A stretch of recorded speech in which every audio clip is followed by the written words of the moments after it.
आज हम शूर्पणखा और लक्ष्मण की कहानी सुनाने जा रहे हैं। क्या राम शूर्पणखा की नाक नहीं काट सकते थे? हैं? जब वो अ, इतने मतलब ज्ञानी रावण को मार सकते थे तो शूर्पणखा की भी नाक काट सकते थे। लेकिन शूर्पणखा की पिछली कहानी राम को मालूम थी सब। शूर्पणखा जो है लक्ष्मण की बीवी थी, मतलब पाताल लोक में लक्ष्मण जो है शेषनाग के अवतार थे और वो उनकी बीवी थी। तो एक बार राम ने उनको आदेश भेजा कि हमारे पास 2-4 दिन के लिए आओ। तो लक्ष्मण जो है राम के पास गए और अपनी पत्नी से बोले कि हम वन जा रहे 4 दिन के लिए और तुम यहाँ रहो। तो वो कहने लगी कि हम अकेले कैसे रहेंगे और हम अकेले नहीं रह पाए हैं। तो वहाँ के राजा जो थे, राजा को नाम भूल गए, प्रतापभान, प्रतापभान राजा हुन के थे। तो वे राजा के पास गए और बोले कि हम 3-4 दिन के लिए भगवान के पास जा रहे हैं और तुम हमारी पत्नी की देख रेख करते रहना। तो उन्होंने कहा ठीक है। तो वे प्रतापभान राजा रोज रोज आते, हालचाल पूछ जाते और बाकी जो भी समस्याएं थी वो हल कर जाते। अब ऐसे ही ऐसे वे जो गए थे 4 दिन के लिए लक्ष्मण, शेषनाग जी महाराज, और उन्हें वहां पे लग गए 8-10 दिन। 8-10 दिन लग गए। तो और जो पड़ोस के नाग याग थे उनने देखो कि ये अकेली रहती है, तो उनमें से एक नाग उनके पास जाने लगा। तो फिर एक दिन राजा आए हालचाल पूछने, तो उनने वो नाग को देखो। जब देखो तो उनने कही कि ये तुम क्या करती, इसे क्यों बुलाती हो और इसके साथ में तुम कीड़ा करती हो, ये सही नहीं है। तो वो मानी नहीं। तो दूसरे दिन आए राजा, तो फिर उसने देखा कि वो नाग है और बाकी संग वो अपने खेल रही, मस्ती कर रही। तो वहाँ उनने उठाओ डंडा से खूब पिटाई लगा दी नागिन की, खूब लगा दी, खूब खच्चड़ कर दो। और दूसरे ही दिन लक्ष्मण आए गए, मतलब शेषनाग जी आए गए। तो उनने पूछी कि ये तुम्हारी हालत किसने करी है? तो वो रो रो के कहने लगी कि तुम राजा को जो कह गए थे कि मतलब इनकी देख रेख करना, हालचाल पूछना, उन्हीं राजा ने हमारी पिटाई करी। किस लिए की जे नहीं बताई उसने। तो उन्हें बड़ा गुस्सा आई शेषनाग को।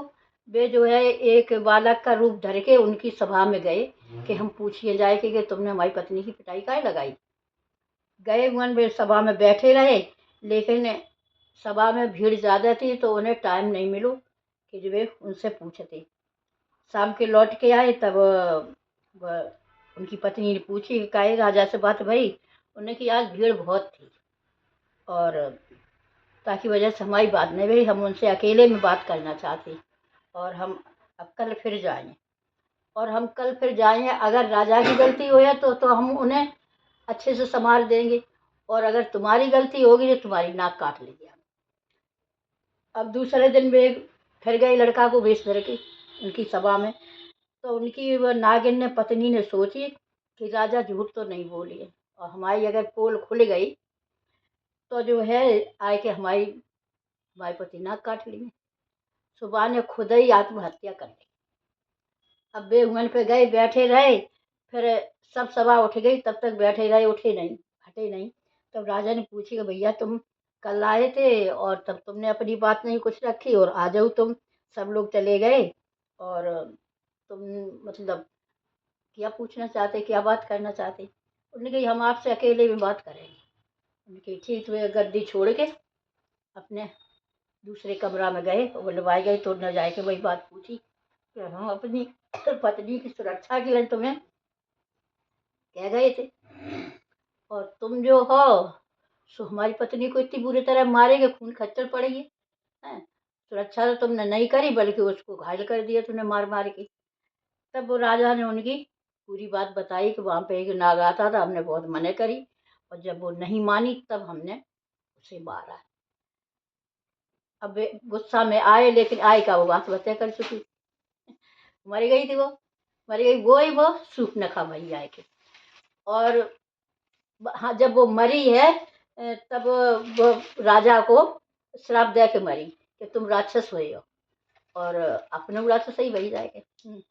तो रावण जो है वही प्रतापवान राजा, और उन्हें पिछलो श्राप હતો और एक जिन्ने और दे दो। तो मतलब वे रावण भय। अब राम को ये बात मालूम थी, लक्ष्मण को नहीं मालूम थी।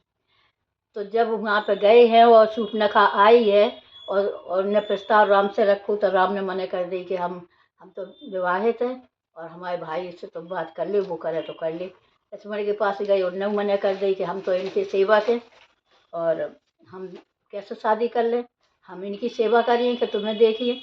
तो फिर ऐसे ही 2-4 बार इधर उधर आए गए, तो फिर वो एकदम गुस्सा हुई, तो लक्ष्मण को इशारा राम ने कर दिया कि तुम नाक काट। वो मतलब जो उनने जो प्रतिज्ञा करी थी कि हम नाक काटे, इसकी गलती हुई है, वो पूरी करवाने के लिए राम ने लक्ष्मण से नाक कटवाई, न कि अपना ने नहीं काटी।